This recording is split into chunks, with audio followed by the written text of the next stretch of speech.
The United States Air Force, in discharging its responsibility for the aerospace defense of the nation, is called upon to investigate reports of unidentified flying objects.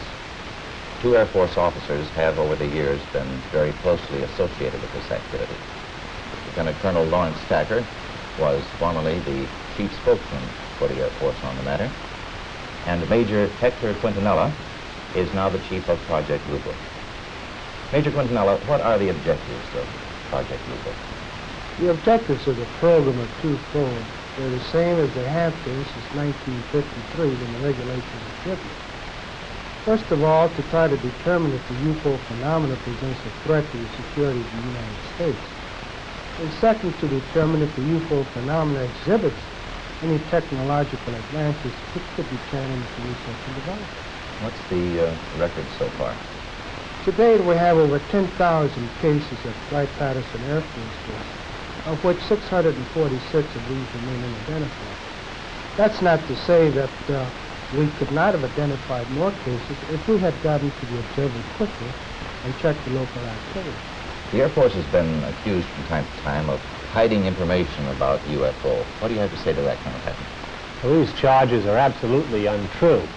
Actually, the United States Air Force releases statistics on the UFO phenomena through the Department of Defense press desk periodically, and we've always honored accredited media when they want to investigate a given specific sighting. There's nothing to hide? There's nothing to hide at all. Is there anything in the files, either classified or unclassified, that would indicate that there may be extraterrestrial visitors over here? First of all, the project is completely unclassified. And there is nothing in the records which would indicate that we have been visited by any advanced civilization. How does the Air Force look upon people who make reports of UFO?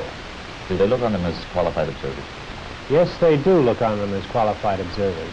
Actually, most people who report a UFO sighting are patriotic citizens who have been mystified by something that they've seen, and through a patriotic sense, report it to the local law enforcement officials or to the United States Air Force Base near them.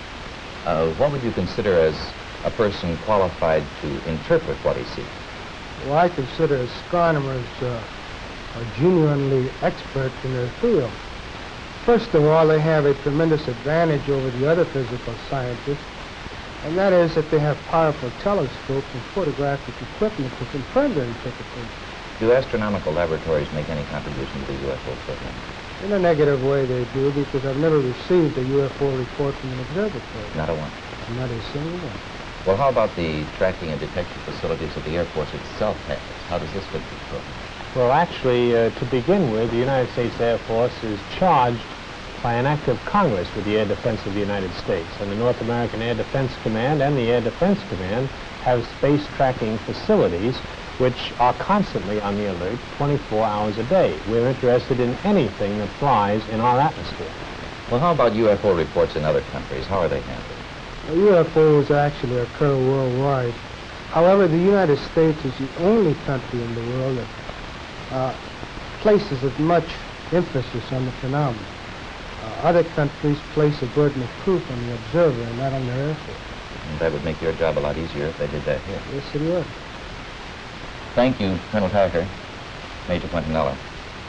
I would like to close by reading a very brief excerpt from the report of the Air Force's Scientific Advisory Board, which they made recently upon completing a detailed review of the subject of UFO.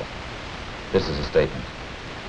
The committee concluded that in the 19 years since the first UFO was sighted, there has been no evidence that unidentified flying objects are a threat to our national security.